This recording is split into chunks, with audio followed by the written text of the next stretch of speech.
Welcome to this tutorial brought to you by River City Graphics. Today I'll be showing you how to use jQuery plugins in your websites. So to get started, we're going to open up Firefox, and we're just going to type into Google jQuery, and we're looking for the jQuery website, so it'll be the first result. So just click on that link, and once you're here, you're looking for a download button or the download menu. So I'm just going to click on download right here. And so now what we're going to look for is the header that says CDN hosted jQuery. And so basically what we're trying to get is the jQuery library so that we can actually use the jQuery functions. So you can do this in two ways. You can either download the jQuery file yourself and then link to it within your HTML, or you can link to it on someone else's server.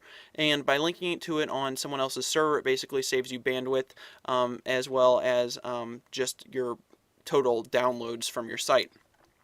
So I would definitely recommend doing it on someone else's site. So here we have it is hosted through Google. So we're just going to highlight this first line, which says ajax.googleapis.com, and all the way through the .js. And so just copy that line.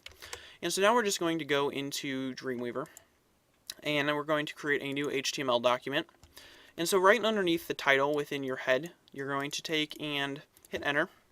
And we're just going to type in a new script tag. So I'm just going to open bracket, script, closing bracket, open bracket, slash, script, and then closing bracket. So now within the head script tags, this first one that we created, we're just going to hit space, and we're going to do type, and we're going to go all the way down to text/JavaScript and hit enter. Alright, and then we're going to do space, and then src for source. And then we're just going to paste in that link that we had before. And so basically now we should have the jQuery library working within our page. So I'm just going to take and save it, and we'll save it to the desktop, and we'll just say jQuery test so that we can test it later. So there's one more thing that we need to do before we can actually test this, because all we've done is link to the library. We haven't actually used any of the jQuery code. So what we're going to do is just test to make sure it works. So we're going to go back to the website and just go back to the home page. And right here on the home page, they have a section called jQuery resources and getting started with jQuery. So we're going to click on the link that says how jQuery works. Alright, so now we're just going to take and scroll down until you see launching code on document ready. Now, the way that jQuery works is that you need to have all of the code that you want to run within a specific bracket, basically. And what we're looking for is this $document.ready function. And we're looking for the one that says your code here within it so that we can kind of start fresh. So we're just going to take and copy that. And it's basically checking to make sure that your document is ready to handle the jQuery and everything's working fine before it actually runs any of it. So that's what that does. So I'm going to go back into Dreamweaver. And we need another script tag, so I'm just going to go after that and type another script tag. And this time you don't need the type or anything within there. Okay, and so now we're just going to take and paste that code that we have in there. And so it should be able to recognize that it's jQuery, probably depending on your version of Dreamweaver, but for me, like, the document word changed to like a pinkish purple, and so you should see the code change a little bit. So what we're going to do is basically, still we have nothing that's actually showing if it's working or not. So we need to type something in. So a really simple line of code, we're just going to take and delete out the your code here, is an alert. And so you've probably seen this before, and it's really annoying, but it's definitely helpful for checking things. So we're just going to say alert, open parenthesis, two quotes, close parenthesis, semicolon, and then inside the quotes just type something like testing jQuery. Alright, and then save it, and we're just going to preview it in Firefox. And so we'll open up Firefox, and you can see that this little alert box comes up that says testing jQuery. And so you can click OK, and it goes to nothing. So if you get that message, then it's working. So then you can just basically take and delete this out and put in whatever you want in there and actually run it. So until that point, I would recommend not doing the next step, because you want to make sure that it's working, because there's less things to check if you made a mistake. So I'm just going to save that. And so the next thing we want to do is, the whole purpose of this tutorial is to show you how to use jQuery plugins. So we're going to go and get a plugin. So I'm just going to go back to Firefox, and we'll just open up a new tab. And one of my favorite plugins is called Cycle. And we'll just say jQuery Cycle. Alright. and just search that, and it should come up as the first result, jQuery Cycle plugin. It's jQuery.mouseup.com/cycle. Alright, so here if we scroll down, you can kind of see what the cycle plugin will do. You'll basically have a list of images, and it'll be able to cycle them in different ways. And so what we're going to be doing is this fade right here, so just fade from one to another. And so the first thing that we need to do in order to get started is take and go to this down here where it says see more demos and examples. Basically there's a link that says super basic demo, and so for the purposes of learning we're going to click on that. And this is the fade in fact. So we're going to take, and in order to actually see how it's working, go to Tools, and then to Web Developer and Page Source. And that's probably different in Internet Explorer, so you'll have to check that out. And it's, again, different probably in Chrome and other browsers. So just find wherever your page source is and take a look at that. So the way that this is working is first they're linking to the jQuery library like we have done already. And then they're linking to the Cycle plugin, which and if we go back to the Cycle plugin, you can see that there's a link here that says download the Cycle plugin. If you click on that and then click right here where it says Cycle plugin, it gives you a whole bunch of code, and you can save that out again in its own file, kind of like the jQuery library if you want. But again, if it's already on your or if it's already hosted online, then it's a lot easier to just grab that.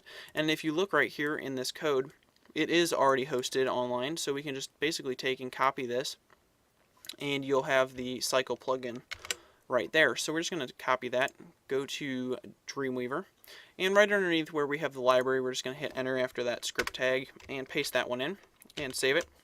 So now we should be ready to use the Cycle plugin. So I'm just going to go back, and again I got to this by viewing the source of that page for the super simple or super basic demo right here. So by viewing the source of that page, in case you're having trouble following along. So the next thing that we need to do is within our JavaScript, or within our jQuery, we need to actually take and put in the code that runs the slideshow. So we have the code that's able to run the slideshow, like all of it, but we only need certain parts in order for it to actually work. And so what we're going to do is, you can see here's the document ready function that we already have. So we have this and we have this, so we need what's in the middle. So we're just going to grab out these middle lines, copy them, go to Dreamweaver, and so we're just going to make it look just like it does on there. And so we're just going to paste those in, and I'm just going to format it a little so it looks a little better.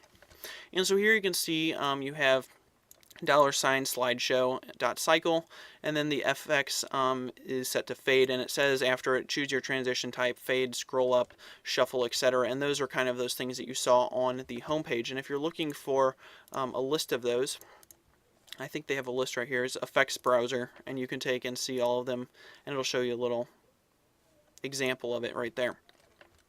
Alright, so let's go back into the source code. And so what we're looking for now is go down into the body tag of their code, and what you're looking for is this div tag, and that's pretty much what runs the entire gallery. So we're just going to copy out that div tag, and I'm just going to paste it into Dreamweaver in our body, so again making it look just like theirs. Alright, so the way that this works is jQuery targets the class of our div. So it finds a div with the name that has the class of slideshow, and then it targets it, which is this .slideshow up here, and then it says to cycle, which is a custom function within their library. And so basically then it runs through the images, and this whole thing that we copied and pasted up here handles that and figures out how that should work.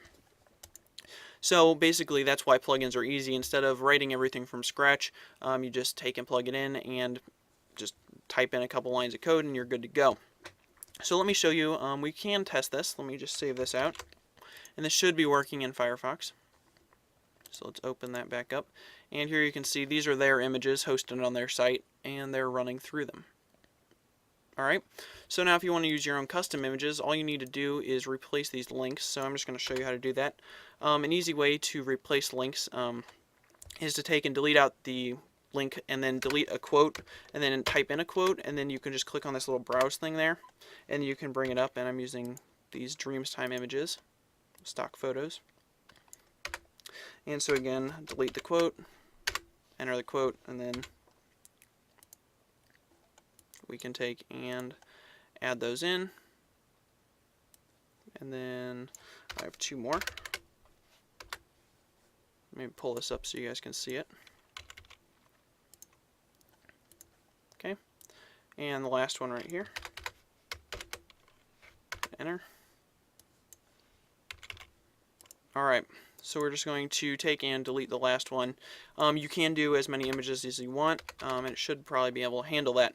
So I'm just going to take and delete out all of the height and width, and pretty much it would make them full screen right now if I left it like that, so we don't want that. So I'm going to take and type back in the width.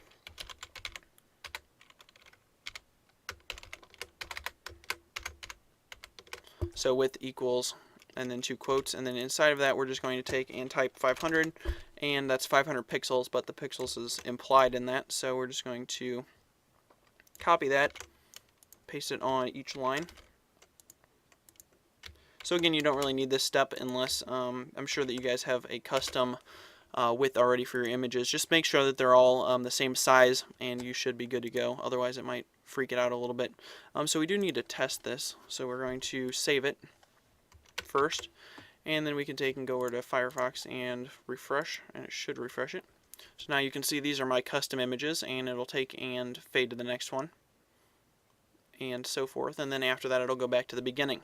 So you can see what benefit jQuery actually has. It's really easy to implement this into your site once you've done it once or twice, and it definitely saves you a lot of time. Like if you were to take this and make this in Flash, the file would be a lot huge, or it would be much larger, and it would just take longer, and it wouldn't work on mobile devices. So jQuery definitely has its benefits, so it's definitely worth looking at. So I'm just going to go back to this Cycle plugin and show you a couple more things if you are interested in this. You can download the Easing plugin and install that the same way that we did this one. So basically they have beginner demos which show you how to do some of these things, and they show you a little bit more code, and they do a pretty good job of explaining it, and they show all the effects and everything like that.